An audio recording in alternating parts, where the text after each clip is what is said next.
You're talking. Great. Well, here's our intro slide. Querying the rules for feminist financing. Thanks for joining. And then we do have some community norms. So we do want people to participate, have conversations. We are here to hear from you as well. There is a digital divide. There are language barriers. We will do what we can to cross those as much as we can. We definitely want to decenter ourselves, make space for others. We are here talking about queering feminist financing. And as we talk about a lot at SGP, yeah, this is a conversation about how we can center marginalized people more. No shame, no blame. But if somebody says something that is, how do I say, not great, please call them in. Think intersectionally, as we always do, try to do rather. And I don't know, what's the other one? Emotional labor. It is hard to talk about your own oppression. And so appreciate folks who are here doing that, both the speakers and people in the chat. And then take space and make space. Of course, if you see you're talking a lot or maybe not talking at all, we invite you to self-monitor that. Active listening, please don't just listen to respond, actually hear what folks are saying. And also, I think I forgot to add this bullet. Thank you, Shanae. We also, we're talking about a marginalized group, right? There's often violence and discrimination. And so if there's something here that's hard for you, then please do take care of yourself, leave if you need to. We don't have any specific triggers that we envision, but that could happen for sure. And then the chat is there. So feel free to engage during and add questions you have. We'll have folks monitoring for questions and we will talk later. All right, so SGP, hopefully you know about us, but this is our, part of one of our gender cafes, which we do. We are an international membership association, and we welcome all of you to join us. You can check more out at genderprofessionals.org. One thing that SGP has are circles, and these are communities of practice. We have 7 active ones now. I think somebody will add some info in the chat. Breaking Gender and Sex Binaries Circle is who is sort of leading this. We do a lot of conversations around queer and trans and intersex inclusion and conversations. And so we definitely invite you there if you want to continue these conversations, continue the queer space, queer conversations. And then AIDS funds. Alma is here representing AIDS funds, and I think she'll talk a little bit more about that in her part of the presentation. But this is a Dutch organization that is a funder. And so we have this funder perspective here, which is amazing and very important. And so they do a lot of participatory processes, which you will hear more about later. Violetta is here from Mundo Sur, which is an organization that she will talk more about. And they have a sub-project, the Monitor Mariel Franco project, which does a lot of LGBT violence monitoring. Oh, and hi, I am Bren. I use they, them pronouns. I am here from the Society of Gender Professionals, and I'm very happy to see you all. All right, so today we're going to cover these 3 main questions. What are specific resourcing needs and challenges specifically for LGBTQIA plus rights within the broader gender equality landscape? How are these challenges linked to fractures within feminist movements? And how can philanthropy be more effective and intersectional and have more solidarity between, these sort of traditional feminist gender funding and movements and LGBTQI plus movements? We'll also have some calls to action, and then we'll have room for questions and discussion. These are your key players. Aparna, unfortunately, could not be here live, but we have a recording from her. And then Alma, who I had mentioned from AIDS Funds, Violetta from Mundo Sur, and yours truly. So you will see more of us shortly. Okay, so first we are going to transition. We'll hear from Aparna, hear the recording, and then we will move on and hear from Violetta after that. So Aparna has a lot of background and expertise in the financing side, so lots of very interesting things from her. Cross your fingers, the tech works. tell me, Violetta, again, because you're next to me on the screen, if you can hear this once it starts. Hello, everyone. Thank you so much for joining this session. I will be talking about a queer lens on global economic governance. I'm Aparna. I use she, her pronouns. And today I'm a light-skinned woman with with black hair pulled together, tied in a bun. And today I'm wearing a cream shirt with small red hearts on them. And there's a purple wall in my background. I co-lead a gender justice network called the Society of Gender Professionals.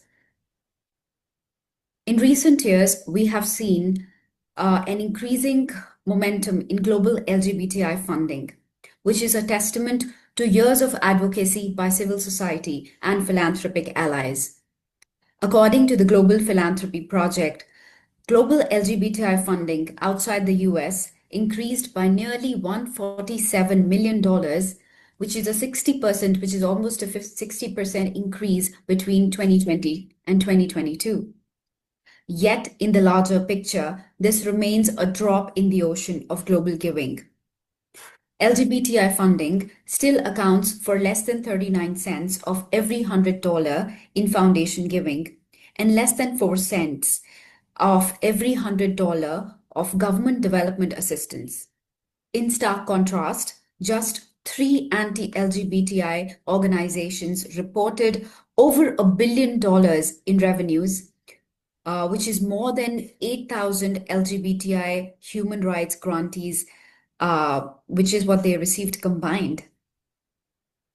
Within this limited pool, deep inequities exist.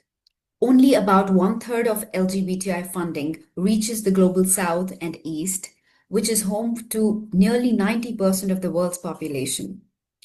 While funding for trans issues has increased by 15%, over half of the trans organizations still operate with budgets of under $20,000, and many have no stable funding at all. At the same time, intersex organizations receive only 1% of the total, and LBQ organizations receive just 3% of overall LGBTI funding. The human cost of this scarcity is immense, is profound.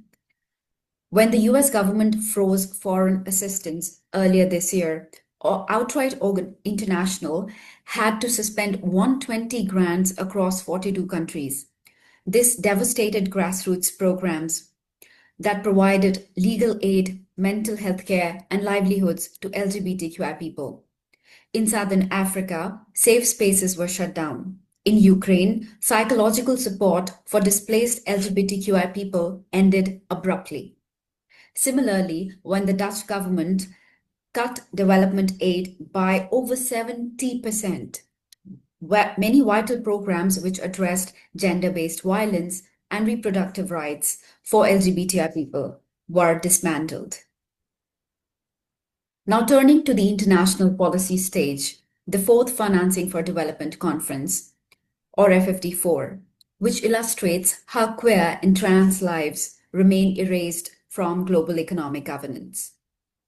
The Compromiso de Seville outcome has been widely criticized for its lack of ambition and accountability.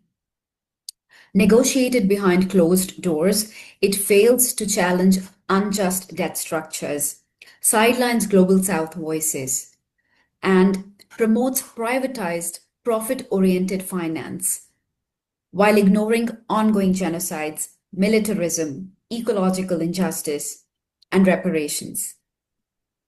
It continues to center colonial neoliberal institutions like the IMF and the World Bank, which have deepened debt and related crises across the global South.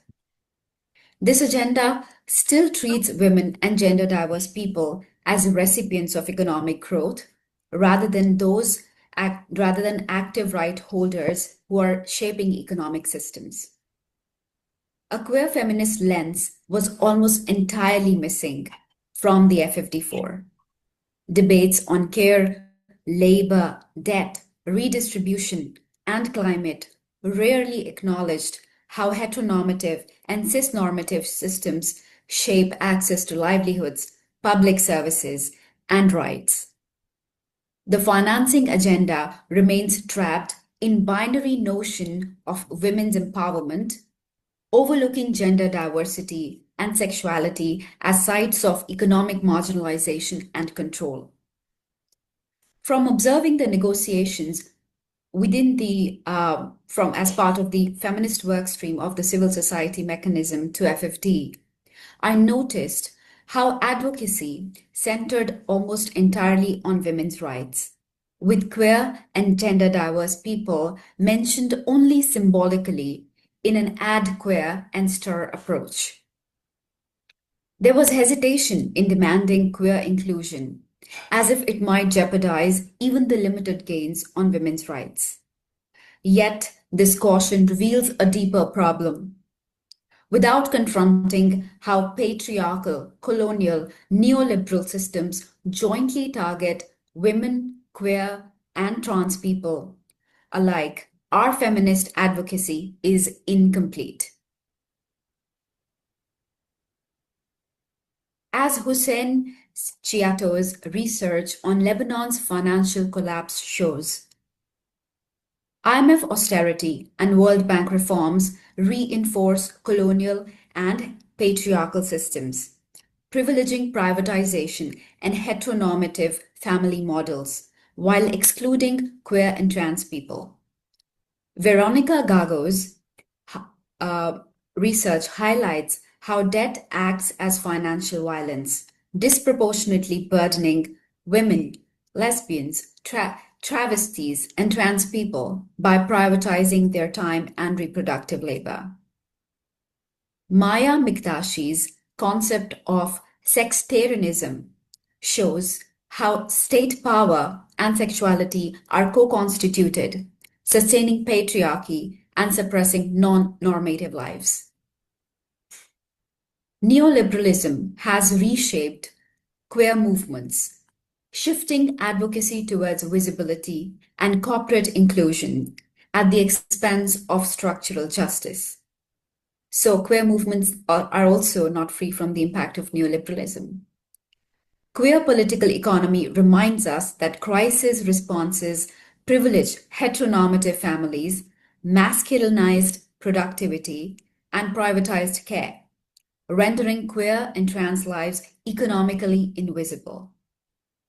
To counter this, we must value the non-traditional care economies within LGBTQI+ communities, the mutual aid networks, the chosen families, and informal labor, volunteer labor that sustain life where states and markets fail. Queer feminist analysis aligns with broader feminist demands for debt cancellation, reparations, and rights-based financing, while insisting these frameworks center queer and trans lives. I call on feminist movements to act in solidarity with queer movements and co-create financing agendas. And I call on private philanthropy to move beyond token inclusion toward redistributing power and resources to queer and trans-led organizing in the Global South. I also call for breaking down the silos between academia, activism, and development practice so that we can all learn from each other as feminists. To truly finance feminist futures, our frameworks must embrace intersectionality and center economic justice that includes all bodies, all genders, and all the ways of forming community and care. Thank you so much.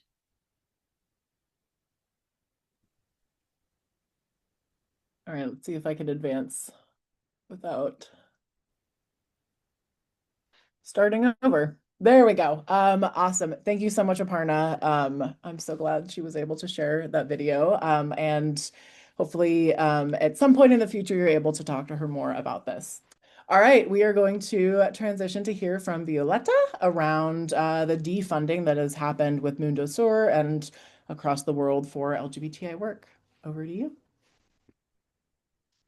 Thank you, Bran. And well, hello everyone. And maybe we can go to the first slide or the next slide, I mean.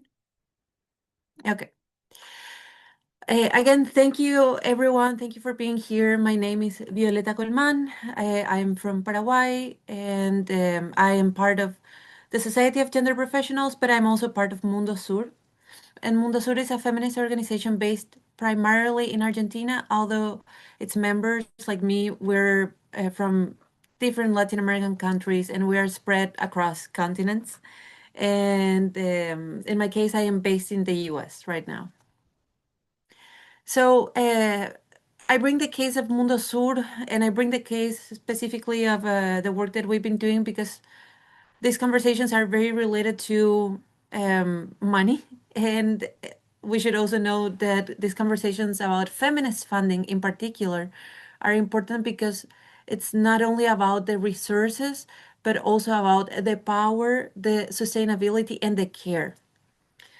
So I'll be sharing the experience of one of the projects of Mundo Sur, which is the Monitor Mariel Franco. And I'm going to reflect a little bit about what happened, what in reality happened to us, and what this reveals about the limits of feminist funding and the precarity of the LGBTQ activism. So, a quick parenthesis, Mundo Sur has two main projects that were the flagship projects of the organization. One is a Latin American map on feminicide, on the murders of women because of their gender, and the other one is the Monitor Mariel Franco. And the Monitor Mariel Franco does um, data collection and analysis on on hate crimes against LGBTQ people. So the section that I'm going to be talking about, I thought about it as between the passion and precarity because that is a little bit of the balance that so many of us in feminist and LGBTQ movements are forced to navigate because we do this out of love, out of urgency, and out of conviction, but too often we do it without the resources needed to sustain it. If we go to the next slide. Oh no, let's go to the previous one. I'm still there. Thank you. So I'm going to share a little bit more about the organization and the monitor, only just to give you an idea of how important the work that we do is in the world, in the feminist world. So we work across Latin America and the Caribbean to promote human rights, democracy, and gender justice, and we do this from an intersectional perspective, and we try to create change through projects that combine statistical research, advocacy, and public policy. Again, within Mundo Sur, we have the Monitor, and the Monitor is the only regional observatory dedicated to tracking hate crimes against LGBTQ people in Latin America and the Caribbean. And it's named after Mariel Franco, who was a Brazilian queer councilwoman and human rights activist who was murdered in 2018 as the most extreme action from anti-gender and anti-rights powers in the region. So Mariel's legacy is one of resistance, and the Monitor carried that legacy forward by working to make visible the violence that the states and our countries refuse to count. Now we can go to the next slide, please. So what does the Monitor does? The Monitor Mariel Franco documents and analyzes hate crimes against LGBTQ people through media monitoring and statistical analysis. And we do this because in our region, official data are scarce. So the countries, they don't have observatories like this. And especially we have 30 over 30 different countries in Latin America and the Caribbean, and they all have a very different levels of commitment to human rights and especially LGBTQ people and LGBTQ rights. So when some countries have data available, we've also seen that it's often incomplete or unreliable. We, as volunteers, we gathered the information case by case, and we created a regional database that allowed us to analyze the patterns, the trends, and the intersectional dimensions of this violence. And our work combines quantitative and qualitative data collection to reveal both the numbers and the narratives behind the numbers, intersectional analysis, because we looked deeper at how gender identity, race, class, and migration status interact among um, other variables that we also notice, right? We also provided legal analysis, and that was more my role at the monitor. I was doing the legal analysis, and I was doing it grounded in the Inter-American system of human rights and using the Inter-American standards of human rights. And we also do advocacy to influence governments, journalists, and international bodies. For example, presenting our results to UN agencies to try to show the data that we have, the reality that is out there. As you can see in the slide, we also had a very unique interactive map. It was a visualization tool where anyone could explore the data by country, by type of violence, gender identity. It's still there and it's very accessible, it's very intuitive, and it's created with the belief that information should empower communities and not remain locked in reports that we know are hard for people to access. In 2023, the monitor recorded 228 hate crimes across the region. Also, I have to name that most of the victims that we've identified were trans feminine people, revealing not only the brutality of the transphobic violence, but also the deep silence surrounding it. And still, we know that this only represents a fraction of the reality, because the cases that make it to the media are just the tip of the iceberg of the systemic violence and institutional neglect. So if we go to the next slide, please. Well, now, this takes us to the moment we are right now. We're in a funding crisis, because even with the level of the work that we have done, even with the impact and the innovation of the work carried by the monitor had to pause its work. And not only because, and it's not because a problem disappeared, it's not because things got better. Hopefully that will be the case, but we had to stop because funding stopped.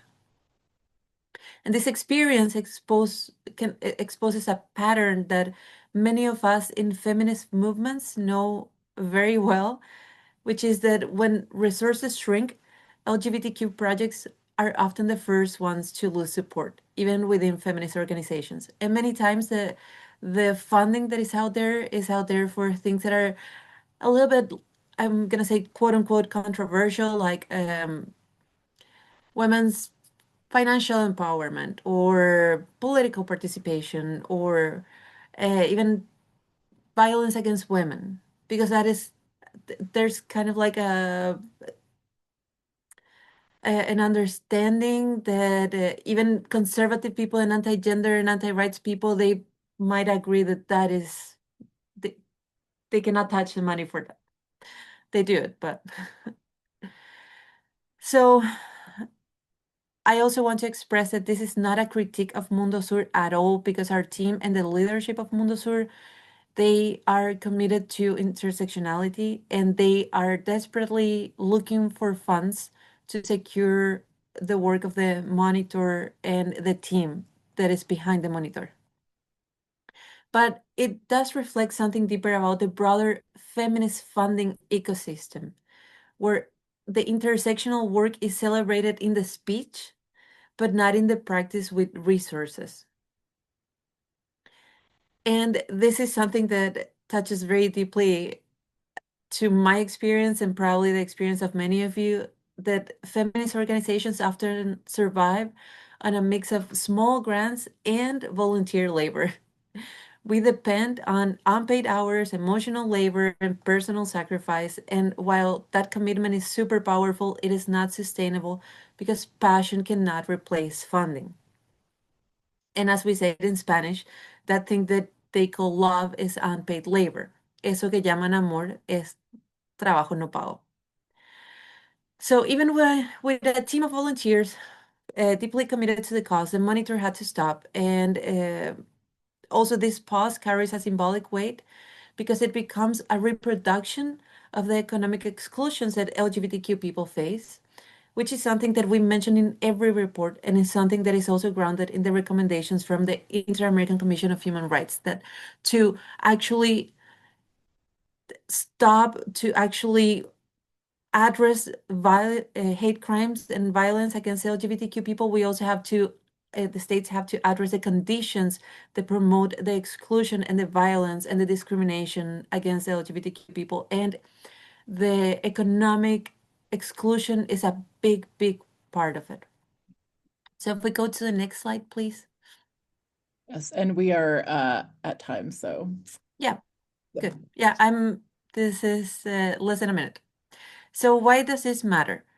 It matters because the monitor feel the crucial gap that the countries in our region have systematically left empty, and there are no official systems for recording or analyzing these crimes. So without the data, there is no policy. And if there is no data, there is also no accountability, and definitely there is no justice. So losing the monitor doesn't mean just losing an information source. It means losing visibility, advocacy tools, and the truth. And when that happens, violence thrives in silence. So funding a project like this is not just a budgetary issue. It's a reminder that uh, whose lives get counted and whose don't is always a political choice. So I'm gonna stop here. Thank you very much. Thanks, Violetta. And I know you mentioned briefly the volunteer labor, but volunteers like Violetta are sitting reading articles about murders and hate crimes, and it's deeply traumatizing for anybody, but especially like if it's your own community. And so it's just, yeah, just wanted to throw that out there, and we very much appreciate you. Okay, so in alignment with that, I'm going to talk a bit about fractured feminist fronts and funding. F words are my favorite, and so I found a way to make this very alliterative. Um, and Many of you, of course, know this, that gender does not just equal women's rights. Subnote is always cis women's rights. Gender norms and oppression impact everyone who does not perform gender based on the hegemonic definitions, including cis men, but we're not here to talk about them so much. But it impacts a lot of people. There's the shared struggle, or a struggle with a shared root, rather. But a lot of gender movements only focus on cisgender, heterosexual, and endosex women. And they ignore trans, queer, and intersex women and people writ large. So they're just taking a small section because that is the majority. Sometimes it's the visible majority because for reasons like Violetta said, the numbers are not there. So we are being attacked as one. We are being attacked as a group with this anti-gender rights movement. We need to fight back as one. But we see fracturing, we see siloing, and that's when people hold their resources tighter, and it really breaks this or feeds the lack of solidarity. So I will always rant about colonialism and gender and white supremacy, patriarchy, oppression. These are all forces that feed upon each other and also have similar roots. So these, European colonizers started enforcing behavior for people based on their genitals in a way that was not experienced by a lot of the world before that colonization.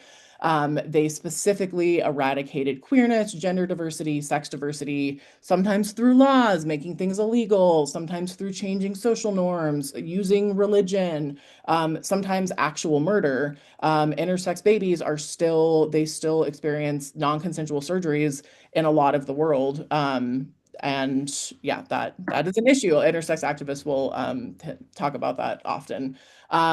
There's also sometimes, queerness is Western. It's like this newfangled thing that like, Gen Z is doing, and that is not the case. Compulsory cis heteronormativity, which basically means you are supposed to act in a cisgender heteronormative way. That is what is, I'm gonna, hi, welcome. I just muted you. That is what is the modern problem. It is not queerness. So, turf wars. TERF, if you do not know, is an acronym for Trans Exclusionary Radical Feminists, and I put that in very big quotes because it's not feminism. So, a lot of the anti-gender actors and funders are working together and pitting cis women feminists who have, feminist gender justice organizations against queer and especially trans people and especially trans women. And these are being funded, anti-queer, anti-trans organizations, by a lot of big funders, as Aparna had mentioned, particularly in the US and Europe, and then also Russia. So it really is this like very well-funded, very well-coordinated movement to eliminate certain types of people and also eliminate the freedoms and equity for gender people with marginalized gender identities writ large. So these women are doing the dirty work of the patriarchy, and it's to their own detriment, right? Like it's not that the rights stop at trans people or queer people; they keep going, right? We see cis women impacted constantly with anti-gender movements, and a lot of them are pulled into it with this anti-queer, anti-trans rhetoric, and then it sort of continues from there.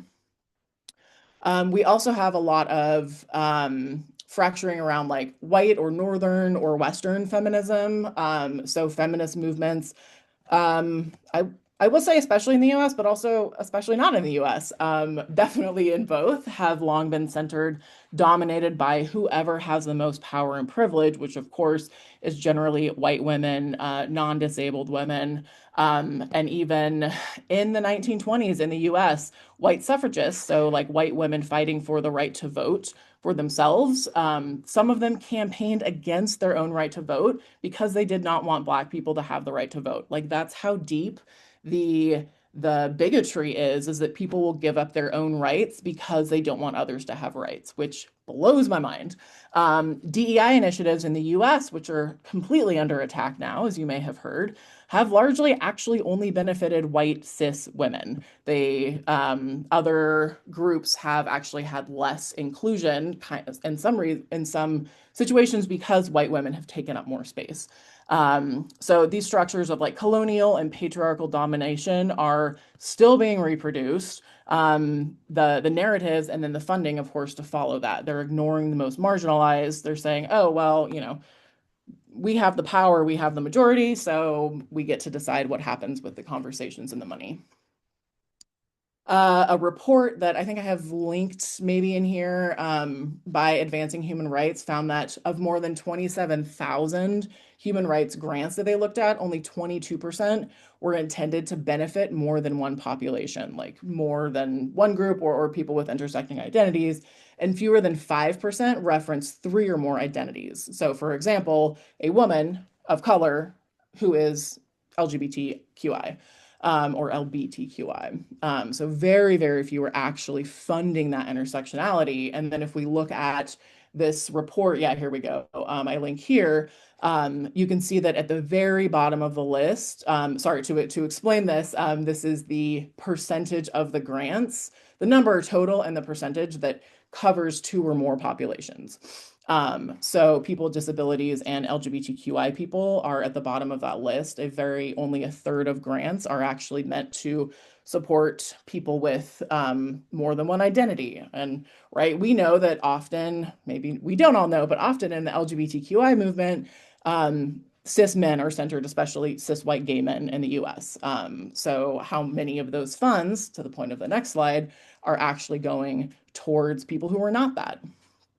Mama Cash and the Astoria Lesbian Foundation did a report in 2020 that showed that 67%, so two-thirds of funders who were not specific LBQ funders, they describe their funding as LBQ inclusive, but they don't actually do anything to ensure the funding reaches them. So they have the words, this is great, we're inclusive, but they don't actually do anything to make sure they are inclusive. And who benefits from this performativity? Like, it's certainly not the LBQ community. It is, yeah, the people who are already taking up the most space.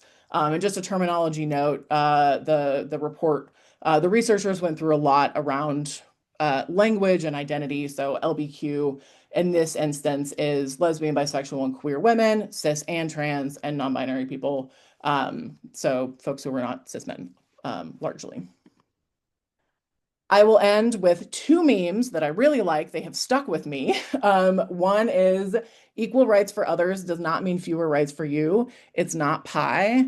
And relatedly, a rising tide lifts all boats. And I've seen this other phrase too. Maybe I should include it in the in the slide of like if Black trans women had liberation, we all would necessarily have liberation, right? Who were the most marginalized? It's not that we're going to reverse the hierarchies of superiority. It's that everybody will be more respected for their gender identities. For example, racism will have oh, right at time, will have decreased, right? Because there would be that equality there. So instead of saying, oh my God, I'm going to lose my rights if you get yours, like we really do need this cross movement solidarity, especially, again, it's the same root. It's all gender discrimination. It blows my mind that people treat it as very different. Okay, now we will hear from Alma and the Love Alliance. Hey everyone, thank you so much, Bren. Let me just make sure that I don't go over time. My name is Alma Aguilar. I'm originally from Colombia, pronounced she, her, and I'm here representing AIDS Funds and the Love Alliance. Let me just start by recognizing that this year has been incredibly difficult for key populations movements. That means it has especially affected those most at risk of acquiring HIV, such as LGBTQ people, sex workers, and people who use drugs. It has been a very difficult year, and somehow we're still here, we're still trying. And I just want to take a second to admire that and start there. You might wonder why, as an organization working mostly in HIV, I am part of a feminist discussion. And that is a common misconception that I hear a lot whenever I come to feminist spaces. And it really links to this lack of knowledge around what HIV means, particularly for the feminist cause and for women. And if you know the numbers, then you probably understand that this is a feminist issue because it affects more than 21 million women and girls around the world. That is 53% of everyone living with HIV in the world at the moment. So HIV is a feminist issue. Let me talk now about the Love Alliance, which is a program that we as AIDS Funds are part of, that we actually started with the support of 7 other incredible community-led organizations. The Love Alliance is a program that is funded by the Dutch Ministry of Foreign Affairs. We received a total of 63 million for a period of 5 years to strengthen the HIV response, to particularly support those communities more at risk and also most underfunded.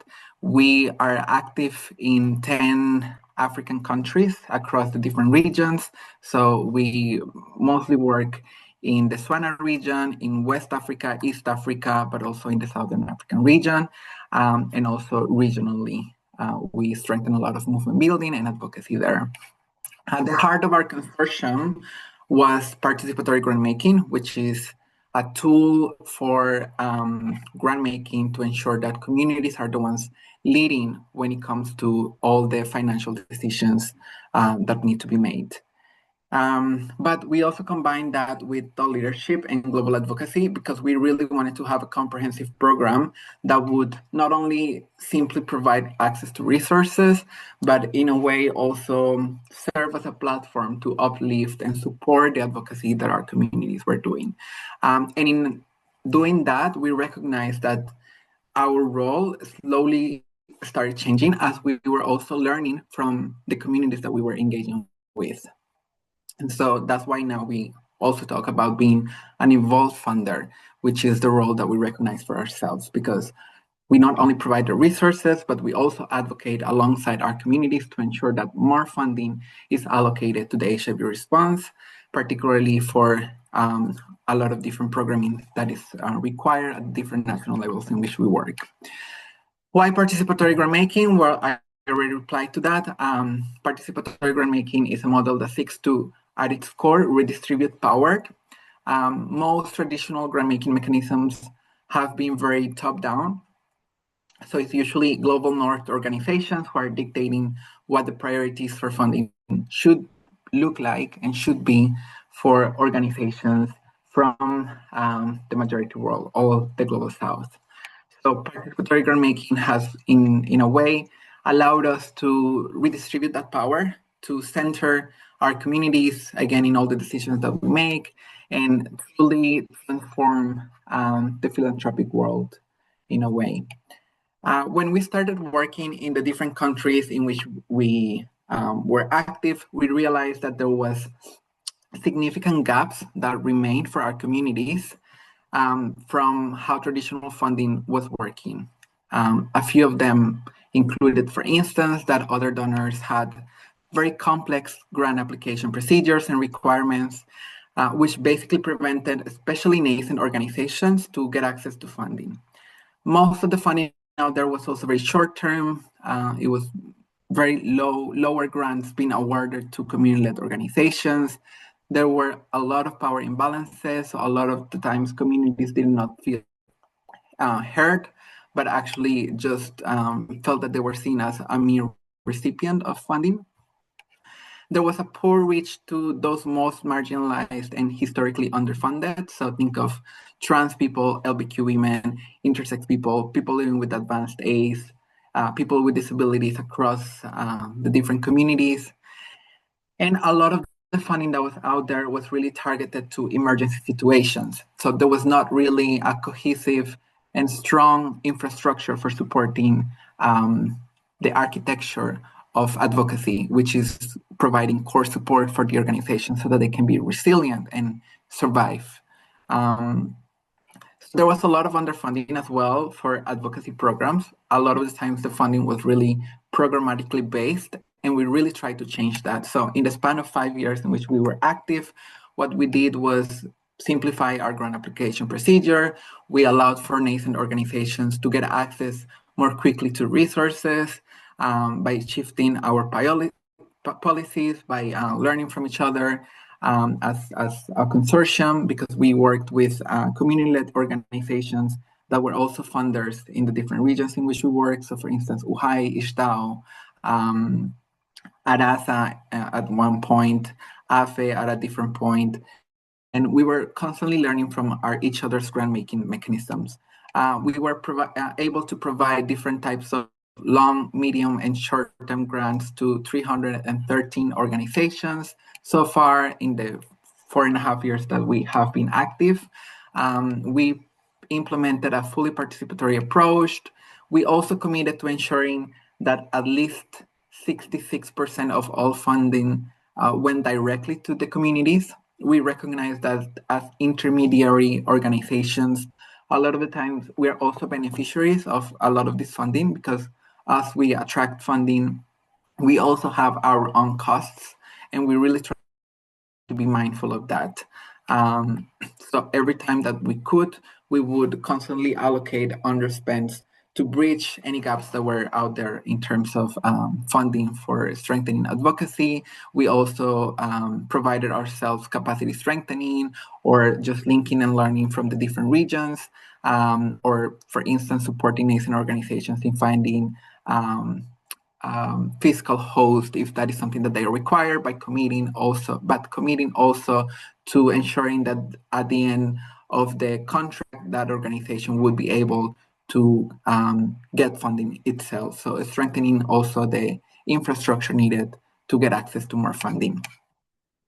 We facilitated a lot of capacity strengthening, but more importantly, what I would say is one of our biggest gains is that we really center thinking and learning, and we provided a lot of support for convening. For convenings, for meetings, which is something that doesn't really happen very often. And what happened was really interesting because in regions such as West Africa, for instance, what we started realizing is that the moment that we took a lot of the organizations were facing with other donors away from them, they stopped competing with each other and actually started collaborating with each other and even supporting each other in accessing more funding, just simply by having spaces to convene, to talk, to learn to each other, and to strategize jointly. That is a bit of what we have done. And very quickly, some recommendations that we have for other donors and that I think everyone can use when advocating for better resources is first, to be mindful as donors of who and how we provide resources. So ask critical questions when we are creating these programs, when we're also creating categories of funding to ensure that we're also not creating exclusionary practices. We need to integrate intersectionality and break a lot of silos. So for instance, if you're a donor and you're working with women and girls, make sure that you're including the LGBTQ women across women and girls, those women who engage in sex work, those who use drugs, for instance. As a donor, it's also important to think about how we resource. So I believe that it's very easy to let fear be the guide of our funding decisions because there's a lot of risks that we can run into, but that cannot be the guide for our efforts to provide resources. I think it really needs this. So ensuring that if we talk about solidarity, solidarity should be at the center of providing these resources. And what that looks like is, once again, making sure that the priorities of those that we're resourcing are at the center, recognizing that we're also benefiting from working with them and that we also have a responsibility from learning from the communities to improve our relationship. Provide flexible funding, of course, which is something that everyone should do. As an intermediary, then a lot of community-led organizations with donor requirements, so try to mitigate that and lower those requirements as much as possible, or provide this capacity strengthening support so that organizations can meet those requirements rather than just saying, we're not gonna fund this or we cannot work here. So for instance, if an organization does not meet our funding requirements, it should be our responsibility to critically look at those requirements and make sure that so that those organizations can eventually be able to get access to that funding. Let me try to end there. And as a call to action, let me just say that echo that part of not letting fear be the guide of our funding decisions, being an involved funder and standing with our communities when they need us the most is very important, and reshaping philanthropy to ensure that a central pillar to the way in which we finance and we provide financing for the world. Thanks, Alma. Here we go. I think we can stop sharing actually the screen, and then Violetta would love to hear your call to action as well, and then I will go and then we'll open it up for conversation. Go ahead. Thank you, Bren. Well, very briefly, my call to action is that we need to fund feminist organizing, but also ensure that queer work within feminist movements is funded and protected. Intersectionality cannot remain just an aspiration, cannot just be something that is in the mission statements, that is there in the wording of feminist organizations, but it must also become a funding priority. And feminist movements cannot be expected, this is very important, to rely indefinitely on unpaid labor. Sustainable activism requires structural, long-term investment, not short-term project cycles that will just go away when the trends shift, as we have seen this year in a lot of places. And also, this is closer to my heart and the things that we are doing at the Monitor. We have to remember that data is political, and without funding to collect, analyze, and share it, in a feminist way, in a real feminist way, the reality of LGBTQ lives will remain invisible and injustice will remain unchallenged. So that will be my closing remarks. Fund all the feminist work. Yes. That's it. Thanks, Violetta. My calls to action are still in my little conference notebook. So I have five. Don't worry, they're fast. One, unsurprisingly, include all gender-based oppression. It's not just cis women who are oppressed by gender norms. And so that takes intentionality. Two, it's good for you too. Like there's lots of benefits to queer trans inclusion. There's economic benefits. We didn't go into that really today, but it's good for organizations. It's good for countries. It's not pie. Three, just because the grant says gender doesn't mean you can't also include LGBTQI plus people, others like people who are impacted by those gender norms. Sometimes it does, so that might take some wiggling, but please, include us proactively. Four, as Aparna said, which is kind of what Alma was saying, by the way. Four, don't just sprinkle on queer, as Aparna said. Ensure that funds are actually creating change for those people who you are putting on your website and, yeah, don't do the performativity. And then five, fund those grassroots queer groups. Again, as Violetta was saying, core funding is so important.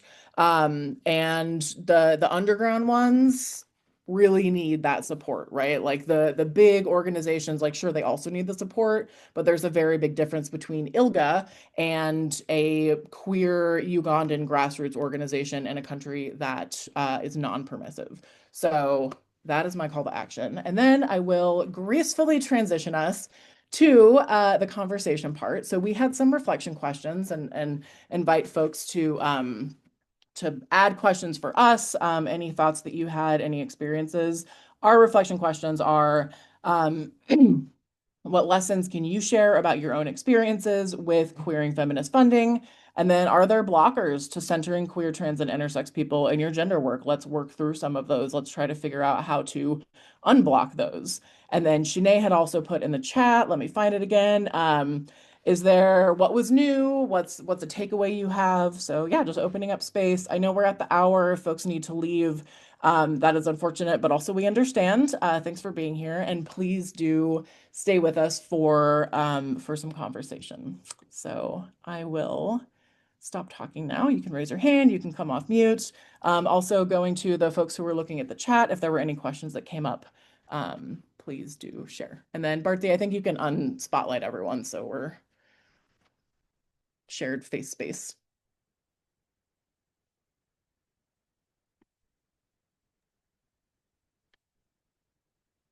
So we had a question from Emitomo about how funders can support local collaboration and reduce competition.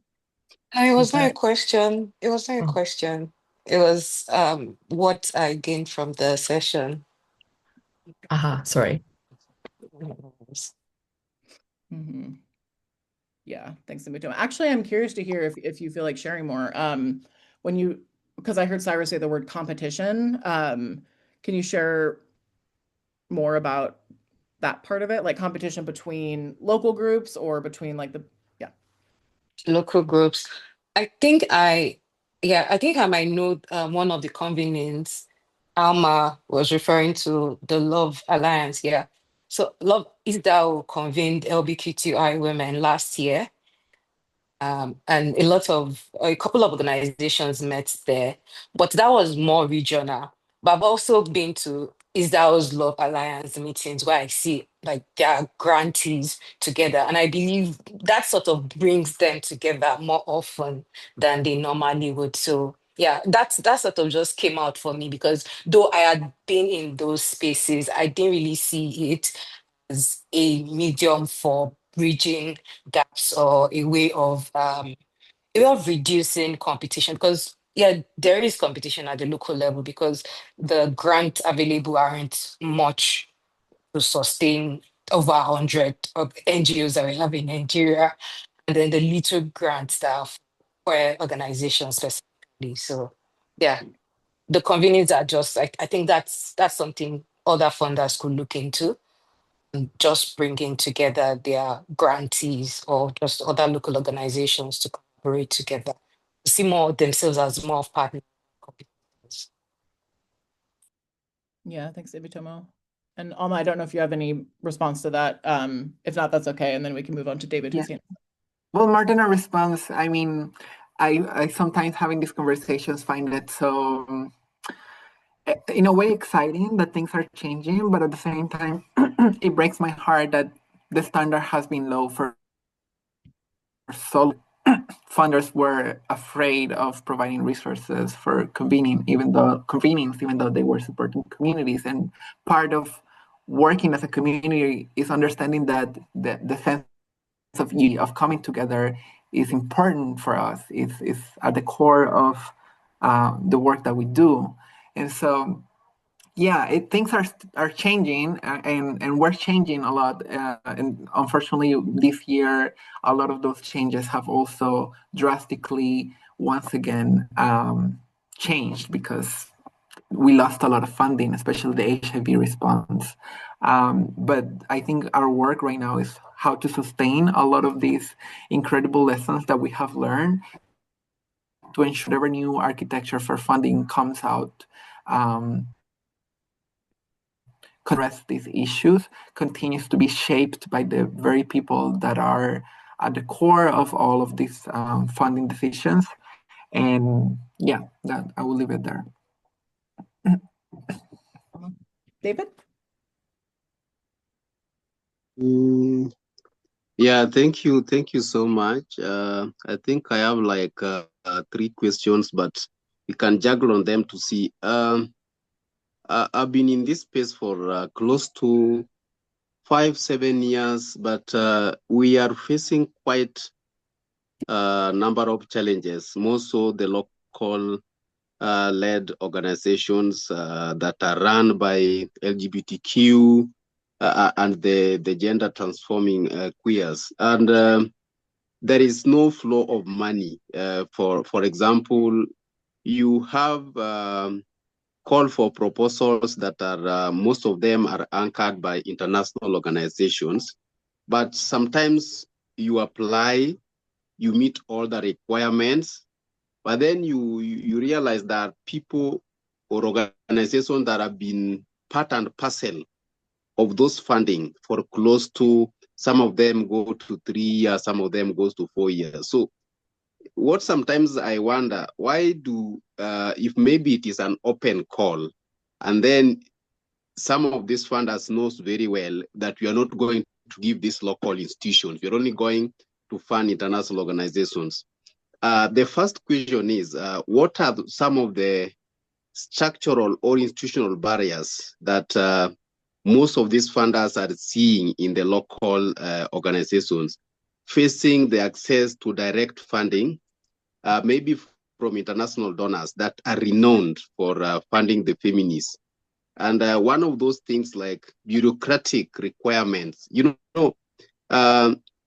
institutions running with the meager or limited resources, some of them might not meet those tough eligibility requirements. For example, you'll give like example, you want an institution that has managed maybe like have a budget of 500,000 USD or below, but some of these local organizations hardly even a year or 2 years getting funds becomes difficult. So how do we support such kind of barriers? Then the second one is how do donors funding modalities like reporting system also affect the ability of local organizations, for example, to implement and sustain community-driven initiatives? If you give like, for example, a one-year funding, a period of maybe like 6 months, so what happens in the next consecutive years if maybe that momentum is not done well? Then the other thing is like most donors, I think, where now because most of us are actively in those organizations, like it is our life. We are employed. It's like you are volunteering for life. So if maybe a donor telling you that you only have like 5% of administration, and the larger now goes to activities. So you see, those are the areas now, a lot of impediments, and the complex of compliance. You are given a big amount of money, but then the money that sustains you, you have maybe 4 staffs or 3 staffs. So those complexities, areas of sort funding circles, limited flexibility, because I will really agree that you can actually talk with the donor. Instead of these activities running for 6 months, we can have sustained maybe 4 staffs or 1 key staff that is remunerated well for sustainability of that project or for the activities that those people are doing. Then the third one is what are some of the key capacity and resource gaps that most donors see hinder local organizations from competing equitably for funding opportunities with the larger international or local NGOs. In terms of technical skills, do they provide proposal development and financial management or visibility? Because some of these local structures, even some of them maintaining that Facebook, buying data, maintaining it for even a year or a month sometimes becomes difficult. So those are the challenges that I'm seeing. Maybe if we'll get the correct adventure of analyzing them to see that how do we ease ways so that the local, because now the word local that we are talking about is still not even reaching 5% of those local organizations. Thank you. Thanks, David. Those are very, very good questions and very sticky ones. I put a little summary in the chat for people like me who do not have a short-term memory, but I'm really interested to hear from anyone. It doesn't just need to be the panelists, but thoughts around sort of these 3 buckets that David lined out, which of course are very intersecting. Yeah, but also panelists, you are invited to respond as well. I'll give the chance to someone else if someone else wants to. If not, I'm happy to give my 5 cents into the conversation. Yeah, me too. Thank you, Bren. Thank you, David, for your questions. I'll speak to your third part of your point where you're talking about key capacity and resource gaps. So I work with the funder called the Climate Justice Resilience Fund, and we are funding on climate justice in different regions. Primarily, so far, I would say I work on the loss and damage funding in climate justice space and in the Bay of Bengal, East Africa, and the Pacific Islands. And we've also recently made runs in the Andean mountain region. And my role has been made specifically. So it says gender integration and resource coordinator. So in this role, my work is with the grant partners to support them with the capacity bridging needs. So as soon as the grants are made, I reach out to them to hold conversation, conduct light touch context analysis, because doing a full-fledged gender analysis will take a lot of time from the grant partners. So we don't want to make it like burdensome on them. But reaching out to them to understand what are the capacity needs they have and how we can support them, and being very transparent, like what kind of budget we have for that. So you can, you're free, like as a grantee partner, you're free to find out a consultant resource person. If you know someone, if you would like to work with someone. So here is our budget. Approximately the budget is around 12 to 13,000 or 12 to 15,000 per organization.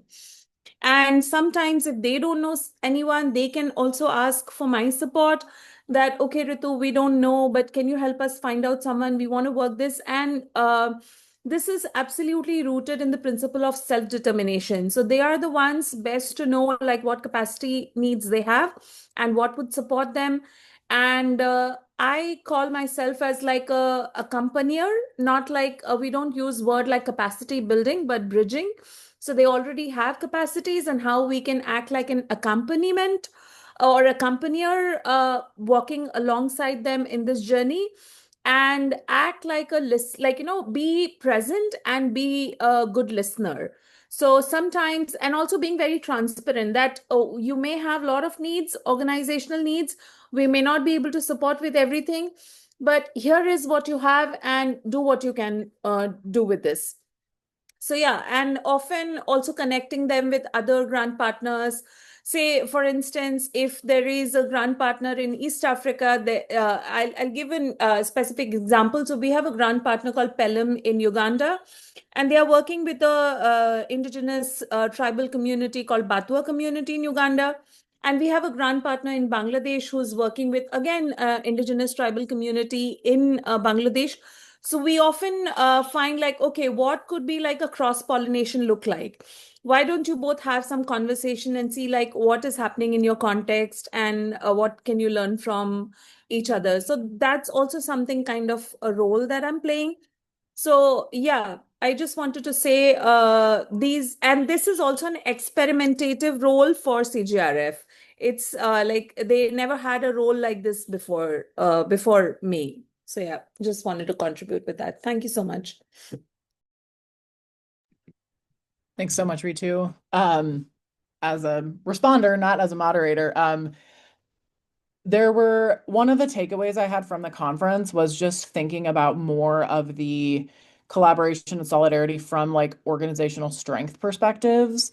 Whereas like I, as an organization, don't need to know how to do all of the things. Like maybe I know how to do 25% and you know how to do 25%. And so we can, maybe I was just thinking of examples. I'm on the operations HR side. Like maybe I have an HR organization and the Association of Black Accountants, I can like talk to them about my finances and they can talk to me about their HR needs, right? Like, so what does it look like to support one another, particularly, David, I think in response to your question around like, smaller organizations, they only have a few staff, they don't have expertise in like 87 different things.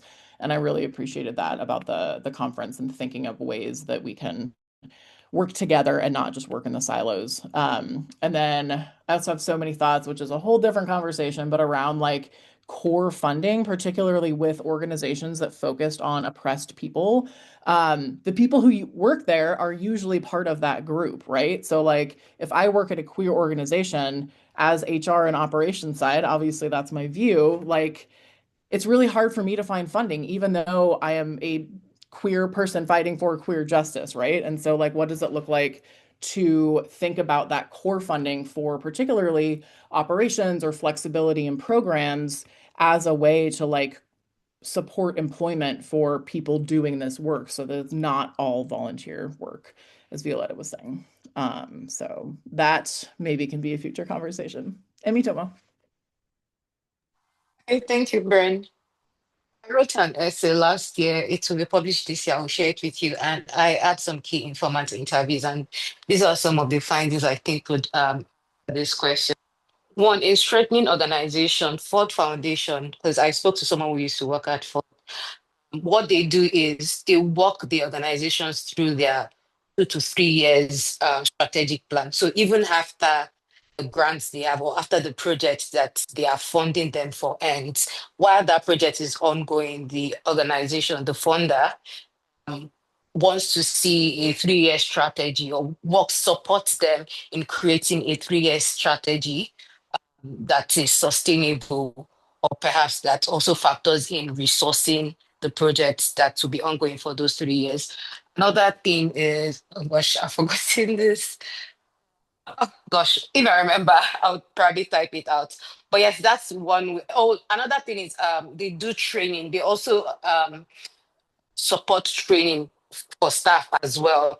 I know there were conversations about having consultants. Most times these are temporary roles, right? So it's also important to strengthen improve the capacity of volunteers and the staff that the organization has. So funders can also support strengthening the capacity of the volunteers and the staff of the organization. And lastly, funding for getting resources for the organization, such as land, right? Land or a building, office space for the organization, perhaps pay their rent for 2 to 3 years. I know an organization that I know Mama Cash offers, Mama Cash offers such grant, I think, for getting, say, property. You can also support organizations in getting maybe solar system. For example, now in Nigeria, there's power outage.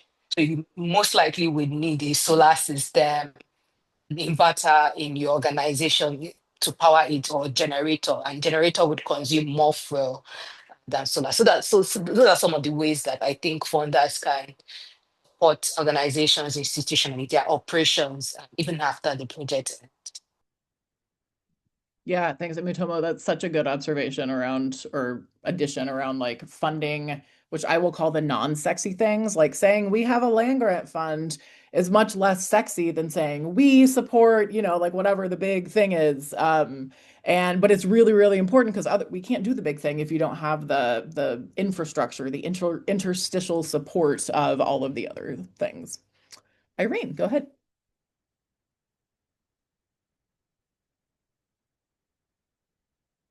Irene, if you're speaking, you are on mute.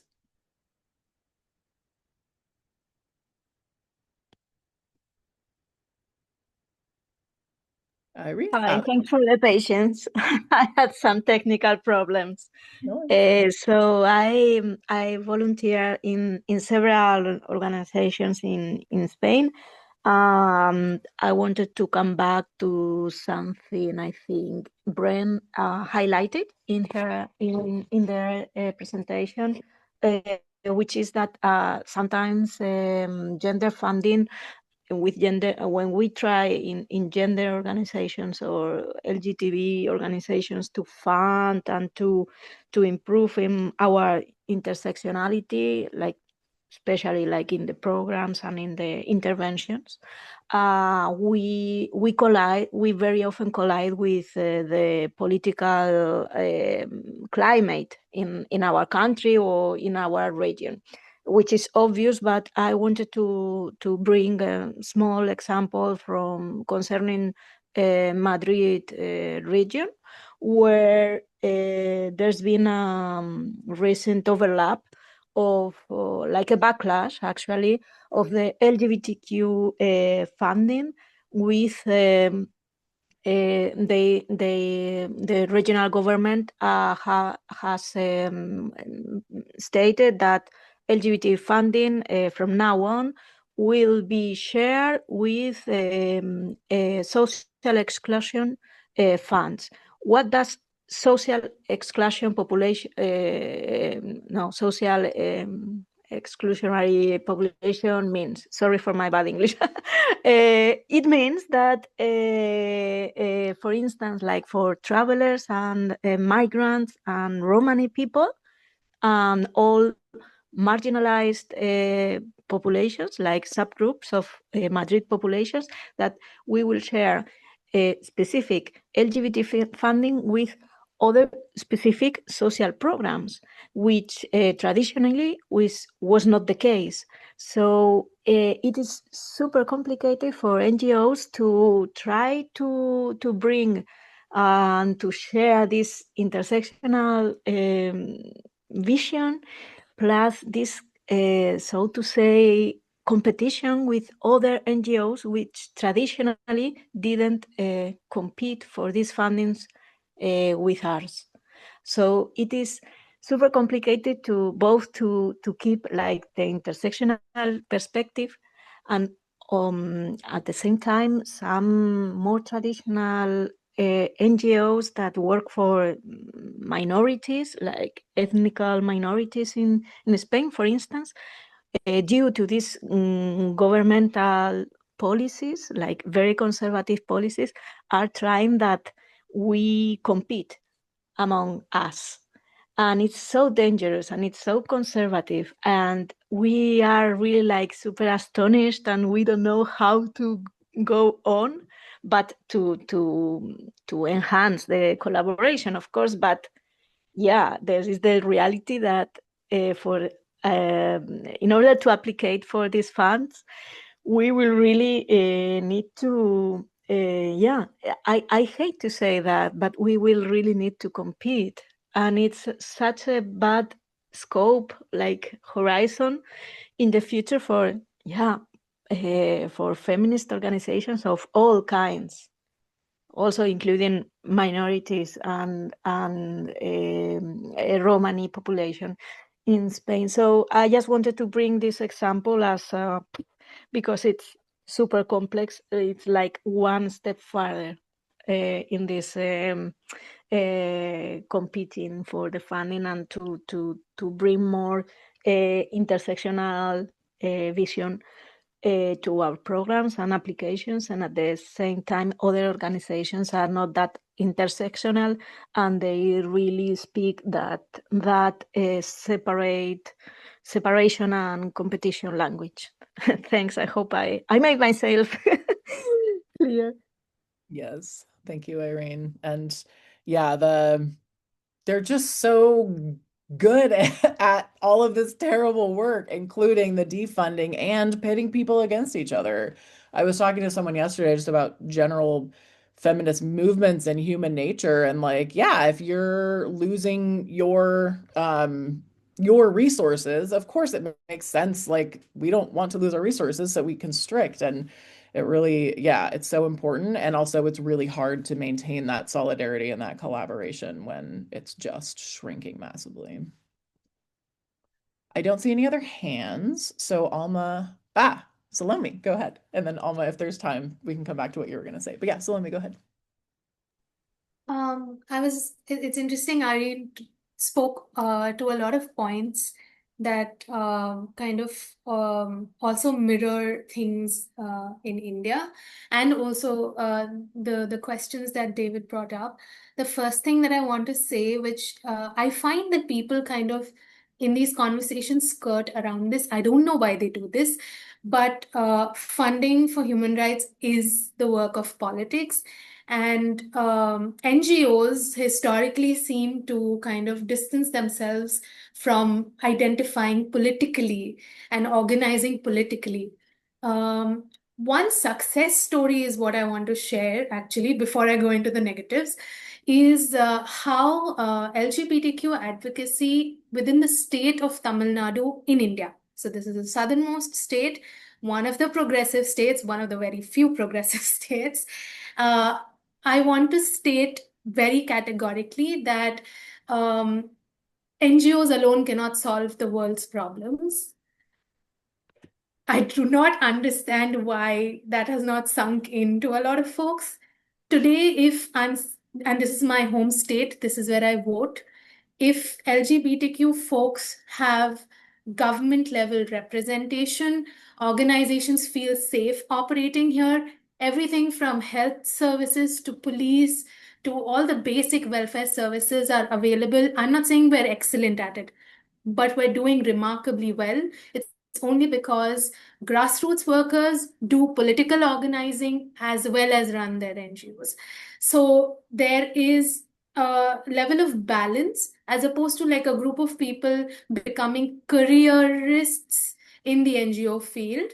So then a huge part of the funding goes towards like, I know salaries are very low. And at the same time, if you look at the corporate model of NGOs, you still have that top-down thing where the CEO gets paid a huge amount and the grassroots workers are still being paid very less. So there are some very capitalistic modes of existing that are immediately broken down when you have grassroots organizing that is also political. And then there is political will backing that work. So there is some level of working as like a network with different responsibilities, as opposed to feeling like the whole weight of transforming LGBTQIA rights is on an NGO or a small group of people. At the same time, in India, so I'm talking only about this one state. When you look at the entire country, the more prominent voices in the LGBTQIA movements are all mostly organizations and individual. I call them influencers. I don't see them as organizers or activists. These are people who belong to like upper caste communities who perhaps have the funding, the reach to be able to be vocal in other countries, become the faces of these movements, come back and try to replicate them here without even crediting, by the way, the origins, the political origins of these movements in the countries that they learn from. So, for example, if they co-opt pride from the US narrative, they will never credit, say, Black trans feminists who are behind, the whole concept of pride and the politics of pride. And so you will also notice the more visible and the more, let's say, they have good PR, which means that they can also meet what David said, all the lists of expectations from major grantors, that like for having a good social media presence, having a fantastic website, they are able to foot that and then also receive funding and position themselves as doing meaningful work. But at best, what they would be doing is doing like talks maybe, and these talks and these panels, they happen in very, very secluded spaces, far away from like rural villages and even like remote parts within cities, which has the major concentration of LGBTQ folks who need material well-being to be addressed, not just surface level conversations. So there needs to be like for me, it's the intentionality behind what we are doing, which I do not see. And the fact that this is political is not always spoken in like international spaces. The moment like someone like Trump comes into power, people think that yes, we'll go into this bandwagon. But actually, I think it also is useful to see who are really our allies in the meaningful work that we do, so that we steer clear from them as well. Because the moment something else changes, it becomes like, okay, if I support this interest group in this country right now, I can make profits. A lot of the major grant organizations are also tied in with the corporate sector across the world. So I think some of these fundamentals need to be kind of highlighted, without which, like, again, most of these conversations end up in circles.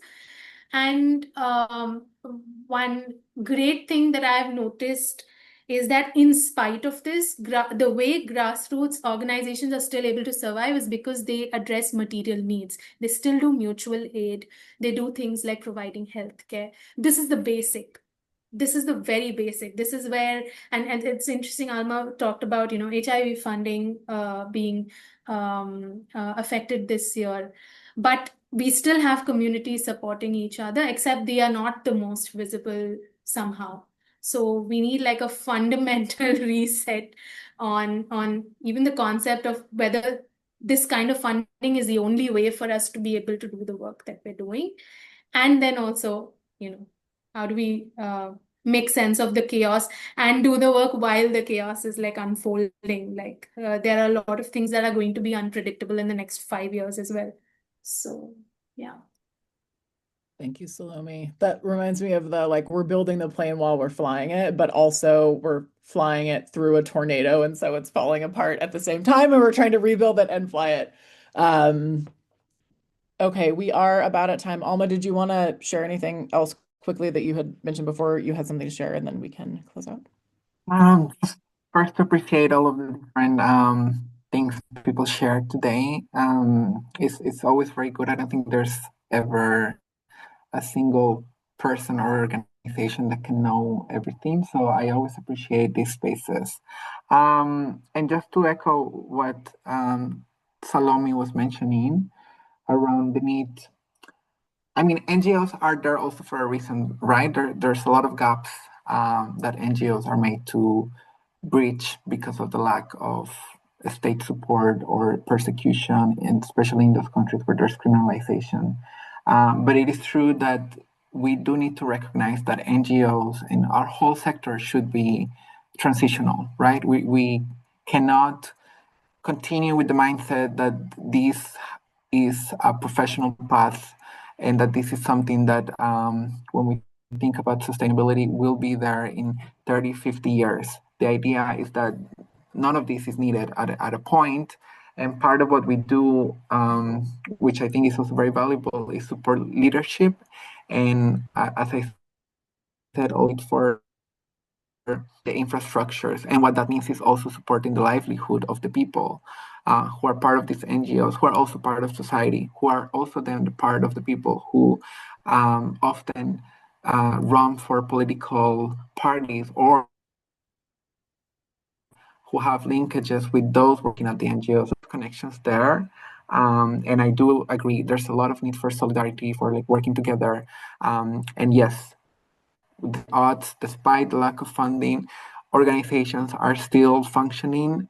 We, as part of the LGBTQI, have been doing this work for hundreds of years, not decades, without any support. And in a lot of countries, we have done it with our tooth and nails because there was not funding. All of this is very modern. So as we enter these very uncertain times when it comes to funding, we also need to learn how to back to addressing the root causes of a lot of the things that got us to this point in time where we are right now. So just appreciating that. And yeah, David, you had a lot of points that I would love to address. Maybe we can do that by email. I'll share my email if someone wants to continue being in contact. I would love to learn also more from everyone and exchange more. So yeah, thank you. Thank you, Alma. Thanks everyone for joining. I will slowly speak so you can put your email in the chat. Great. And I will not read it out loud, so it's not on the recording, but thank you for joining. Excellent questions and conversation. I wish we could dig into this more, and maybe if folks want to have specific follow-ups, obviously we can talk about organizing that. But thank you so much, and do reach out. I mean, Alma just invited. I will invite if folks want to reach out to me. SGP is here. We can help navigate who to speak to. But really important conversations, and thank you all so much. And have a great weekend. It's Friday. Let's, celebrate, have some queer joy this weekend. I love that. Have some queer joy. Bye, everyone. Thanks so much.